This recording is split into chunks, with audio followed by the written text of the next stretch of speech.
Da Nang might honestly be one of the most underrated cities in Southeast Asia. In this video, I'm going to show you exactly why.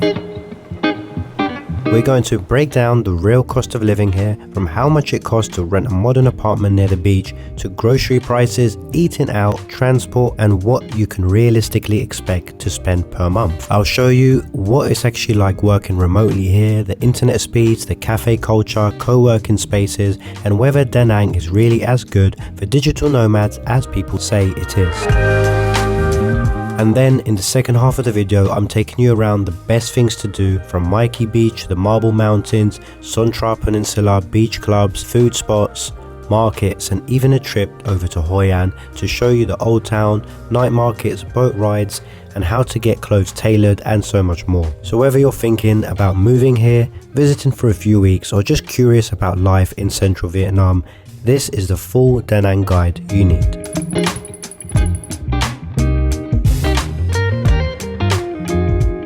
Ciao! That basically means hello in Vietnamese. That's how you know, guys, that we have been absolutely loving our time in Vietnam. So for those of you guys that are new to the channel, my name is Yad and I'm from the UK. And my name is Dace and I'm from Latvia.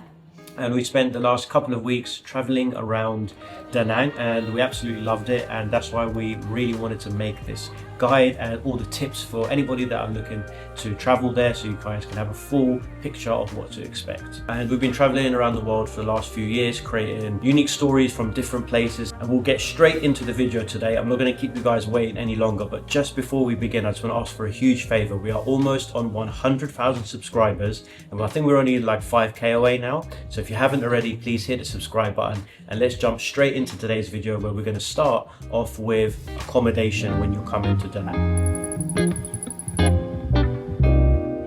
So when we went there, we were there for a couple of weeks and we actually found our place via booking.com, and it was a very moderate place, nothing too fancy, but it really got the job done. We paid £270 for 2 weeks and it was kind of like a 1-bedroom apartment and it had 2 big beds. It was a little bit tight for us because we've also got a little daughter.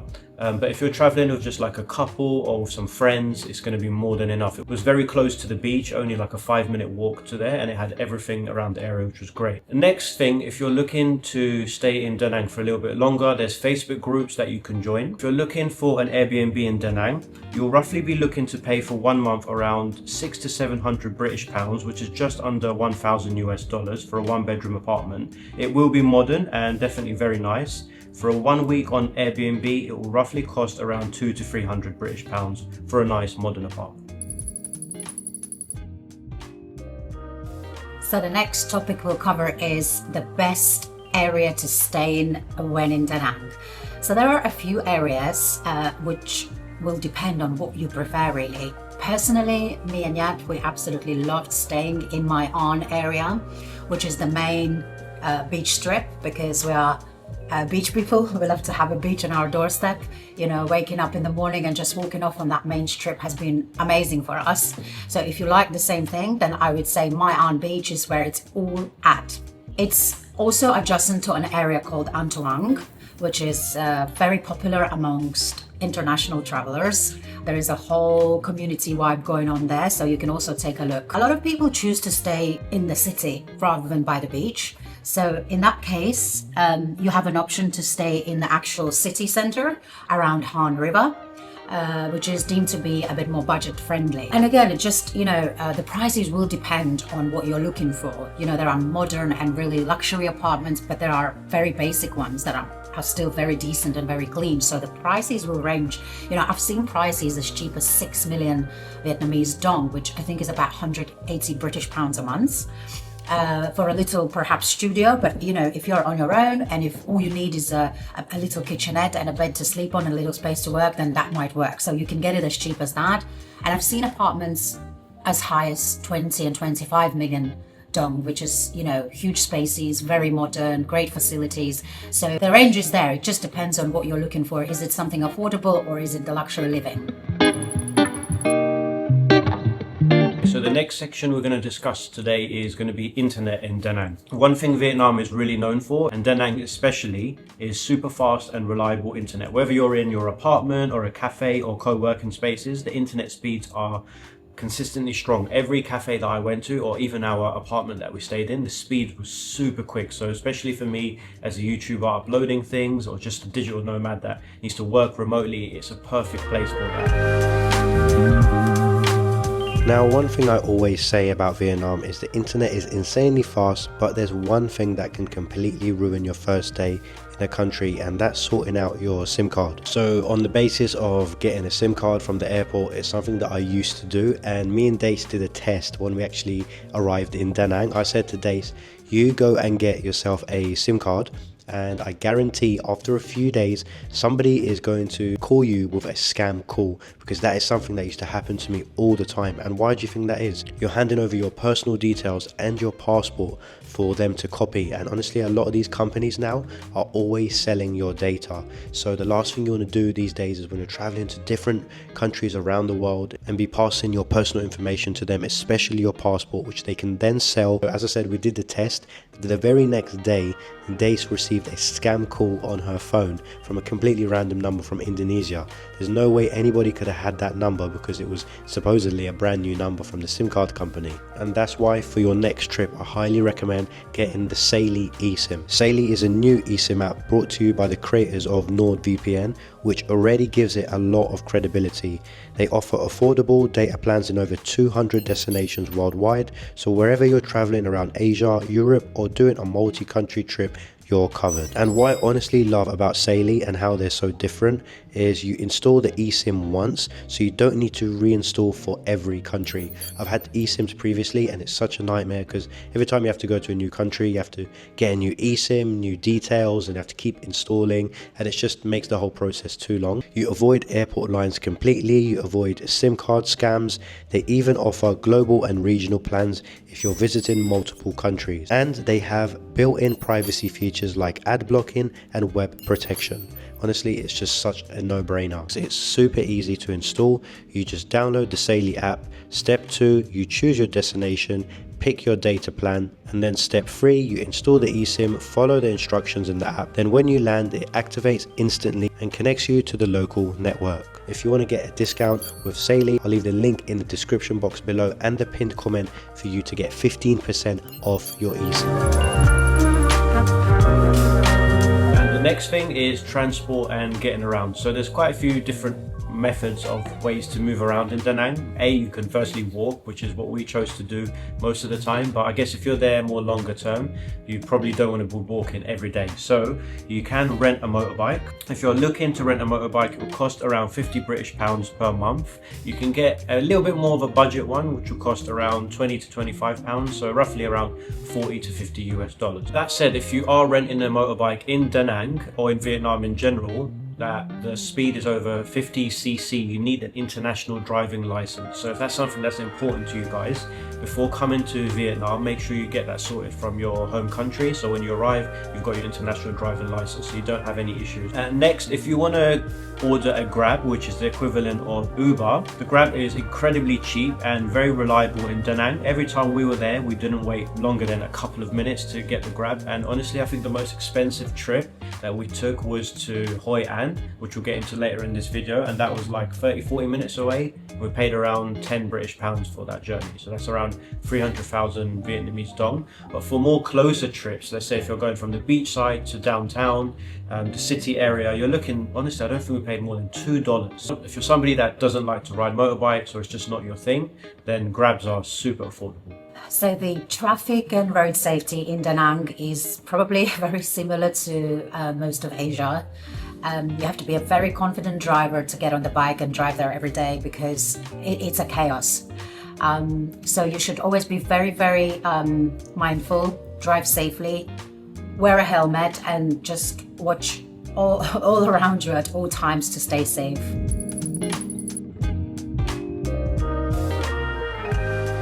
Next, we'll talk about the different types of gyms they've got. So there's budget gyms or the more luxury gyms. So when I was in Da Nang, I spent some time in a gym called Pig Gym. Funny name, I know, but honestly, it gets the job done. It's very budget. A lot of the equipment is, to be honest, very old, but it still works. Like, it really does work. I was paying like about $2-3 each time, like per day that I was going. But if you're looking to do monthly, it's around $10 a month. Or if you want a more luxury gym like this one that I'm currently showing you guys, this is actually about 25 British pounds per month, which is roughly just over 35 US dollars. And you get everything. You've got a swimming pool, sauna, jacuzzi, you've got different classes that you can do, and all of that for £25 a month, which is 900,000 Vietnamese dong. Honestly, for that in Europe, for example, in the West, you're paying over £100, over $150. So now we'll give you a rough idea of how much total monthly cost of living could be. So for one person, rent would be around 450 US dollars per month. Groceries, you're looking at $100 to $150. Eating out, another $150 per month. And transport, no more than $50 to $70 per month. And any extras, coffees, a little bit of entertainment, up to $100, $80 to $100 per month. So in total, you'd be looking at, for an individual, around $900 to $1,000 per month. To live comfortably, actually, very, very comfortably. I know people that live there on way less. Yeah, and you can. Okay, but this is just a benchmark on personal experiences. Everything will highly depend on what you like doing, but it just gives you a good idea on what you can live on very comfortably. Yeah, I mean, you get your own place and you're able to eat out every single day for that budget. Bear that in mind. You don't have to do the grocery shopping, as I said earlier. Okay, so next we'll cover safety. So we were there for 2 weeks, and honestly, throughout the whole 2 weeks that we were there was not a single moment going out from the morning, afternoon or evening that we felt in danger in any way. And if you're a family and looking to travel to Da Nang, we felt as a family when we were there with our daughter as well, it was definitely very family friendly. There was a lot of play places you can take your kids, and just people overall very friendly, and accessibility was good if you're with a pram wanting to walk around the streets. All the streets are nicely paved, not like Bali. So we've been to Bali before as well as a family, and it's very, very challenging. And that's one thing we loved about Da Nang. So what is the best time to visit Da Nang? Da Nang, like most parts of Asia, has a rainy season, which is predominantly from September to December. So this is the time when we wouldn't recommend to go, because it is predominantly raining. They even get things like typhoons. So to say the best time to visit would be any time from January to August. So next we wanted to touch a little bit on the language and communication. We found that the language barrier was actually a bit of an issue. So not everybody speaks fluent English, which is normal. Of course, they're not.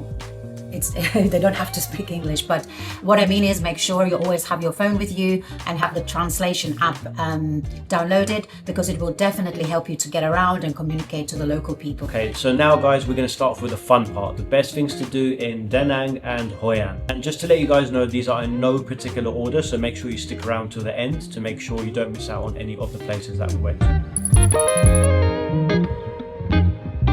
Let's start off with the first thing to do, which is Khea Beach. Khea Beach is honestly one of the best things about Da Nang, and the fact that it's completely free just makes it even better. It's long, wide and super clean, with soft sand and warm water pretty much all year round. If you wake up early, you'll see locals swimming at sunrise, doing group exercises or just walking along the shore. There's plenty of little restaurants along the shore as well, where you can grab a fresh coconut, a juice, some food, so it's perfect to enjoy at any time in the day. Whether you're swimming, chilling or just people watching, this is somewhere you'll probably end up coming back again and again, because when we were there we honestly saw the same people over and over again when we're walking along the strip. It's really nice. It gives you like a very nice community feel. Next is Marble Mountains. So we went to Marble Mountains, and it's a perfect little getaway if you want something that feels a little bit adventurous but still easy to do in half a day. You'll climb through caves, past hidden temples and reach viewpoints overlooking the coastline and city. Some of the caves are massive and atmospheric, with light shining in through the top. And to be honest, it wasn't too busy when we went there. You have a couple of options to go up, and you can either take the lift or you can take the stairs up. And the tickets for Marble Mountains for 2 people is 55,000 Vietnamese dong, which is $2 US. Next on the list is Tra Marina. So I'm not sure what the obsession is with Vietnam and Da Nang especially. They love Santorini, they love Greece. You'll see a lot of places that look like Santorini when you are in Da Nang. And we came across this place called Tra Marina. It's a really, really nice little place that's got a little cafe and a little restaurant. Nothing too fancy. But it's just a nice little spot if you just want to get away from the beach side and the city, and you want to try something different. And we kind of liked it. I thought the staff were a little bit moody, and when we were there, I'm not sure what was going on. But other than that, it's a very, very nice little place if you want to go get some pictures and almost want to trick your friends and say that you're in Greece for the day. Now, when you are in that area, another thing I'd recommend doing is Lady Buddha, which is basically the Lin Un Pagoda. The Lady Buddha statue is one of the most iconic sites in the city. It stands tall over the coastline, it's peaceful, beautifully maintained, and offers some of the best panoramic views in Da Nang. Even if you're not usually into temples, which to be honest it's not really my thing, but the calm atmosphere up there makes it worth visiting. Next, if you want to get a really nice massage, there's a place that I found called Heaven Spa. It is one of those places where you can basically treat yourself properly. It's slightly more expensive than the local massage spots. It's around £15, which is about 500,000 Vietnamese dong for a 1 hour massage, but the quality is on point. They're super professional. It was very, very relaxing and perfect after a long day of walking or exploring. But however, if you do want to get a more cheaper massage, there's plenty of places along the strip. Nearly every other shop is going to be a massage place where you can probably pay half that price. But obviously the conditions will be a little bit different, of course.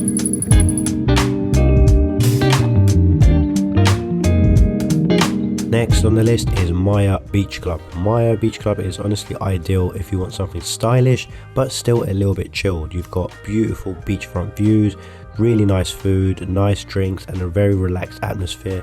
It's the kind of place where you can sit for hours without feeling rushed, especially around sunset. It's such a nice place. We always get the salt coffee there and grab a coconut.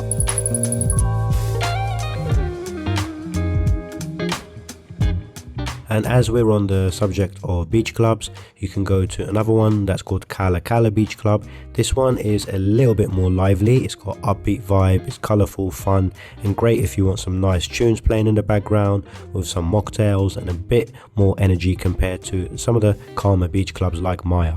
Maia still has music, but not as loud as Khea. It's a nice switch up if you want something special and vibrant by the sea. Honestly, I love it because it's got a swimming pool and they've got their beach as well, so you can kind of choose.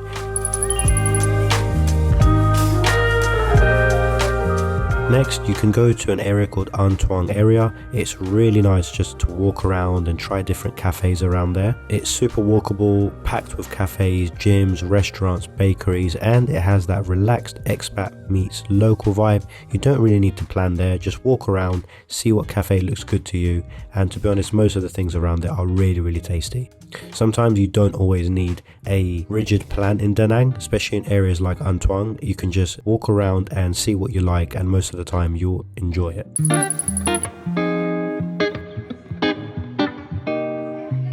Next, if you want to get a little bit of an interest in banh mi, which is the famous baguette in Vietnam, you can go to a place called Hoi An.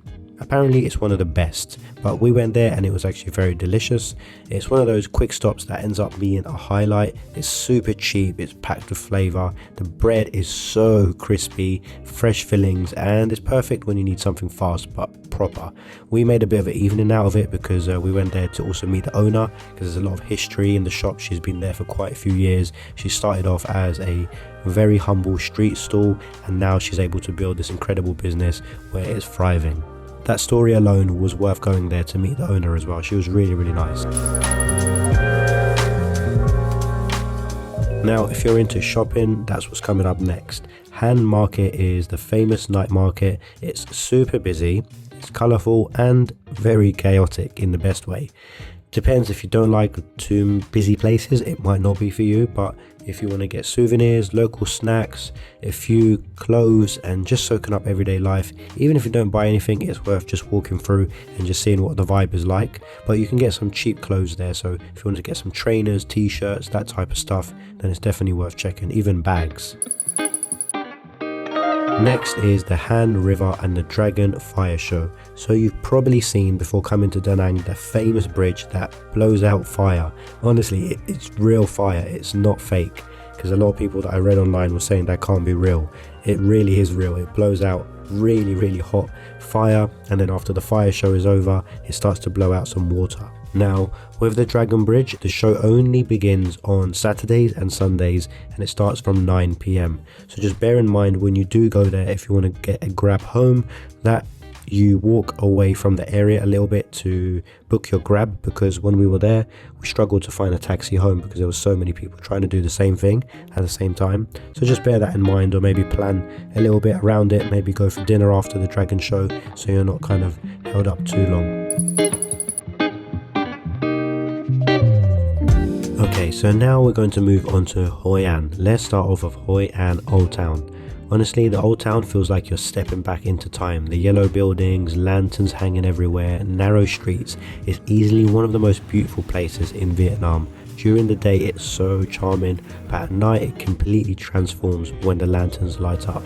As I said earlier in the video, there are a lot of places in Vietnam and Da Nang where you can just walk without a plan, and the old town is definitely one of those places where you can just walk around, get lost, and just enjoy it for what it is.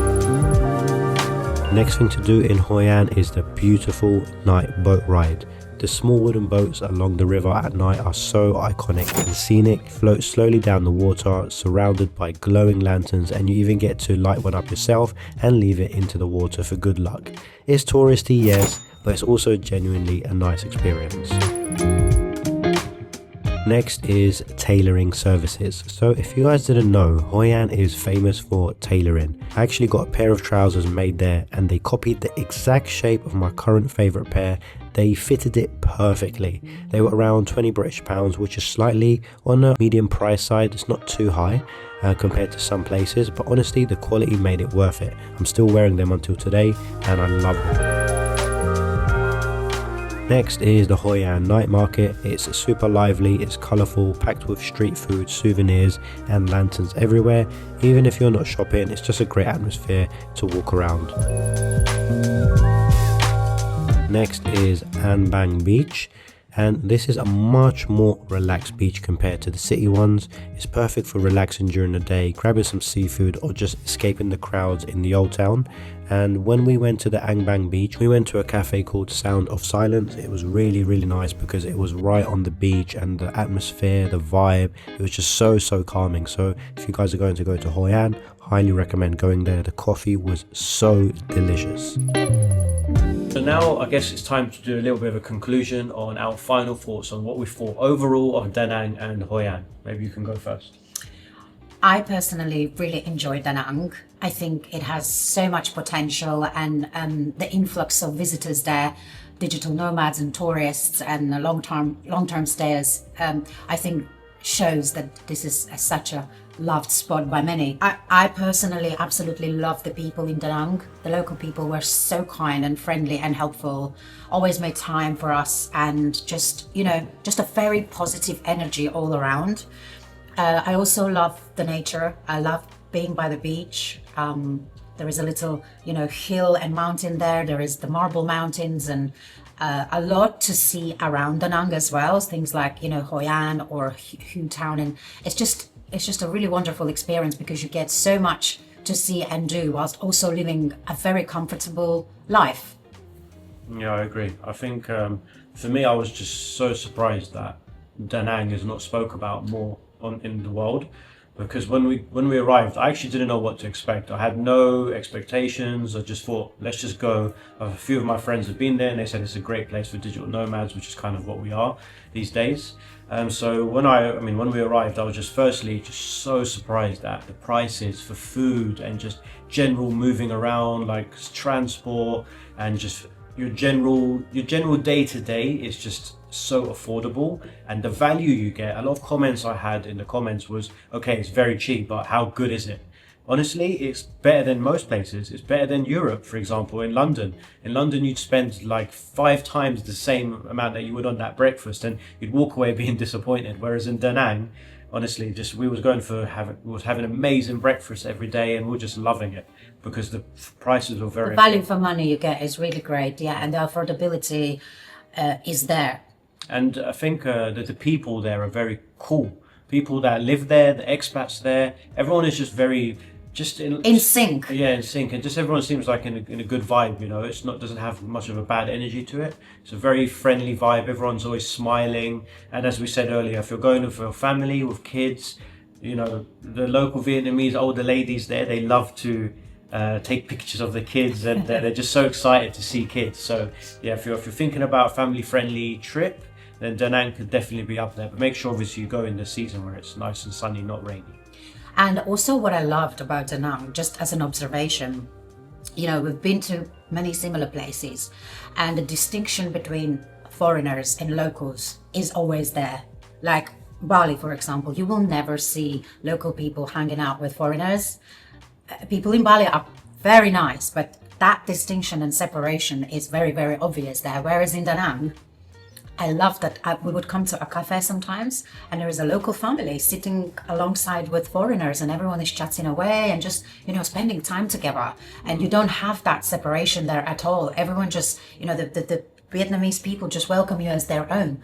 And it just becomes this lovely blend of different people just sharing their lives together. And I think that also comes down to the fact that I think in general things are very affordable there, so the local people also can afford to eat what an expat can eat. Maybe not all the Not time, all people, but most places we were going to, we'd see a lot of local Vietnamese people in the same restaurant as the foreigners, for example. So which was really, really nice to see. Yeah. you don't feel like an outsider all the time, because usually when you go to, as they said, in a lot of countries in Southeast Asia, it's either just expats place and then locals place. So that's it for today, guys. If you enjoyed the video, don't forget to like and subscribe. And also, if you've got any questions about Da Nang or Hoi An, you can message us on our Instagrams, which are just up here, or you can just comment in the comment section below, and we always answer all the comments as well.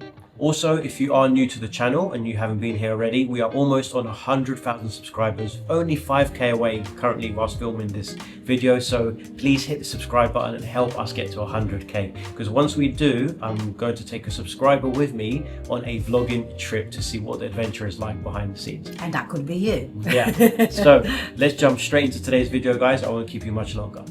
Also, for the Vietnamese viewers, Dace has learned how to say No, like và subscribe cho mình nè. which hopefully means like and subscribe. Remember to like and subscribe. I hope I said it right. If not, correct me, and I'll try to learn a bit better next time.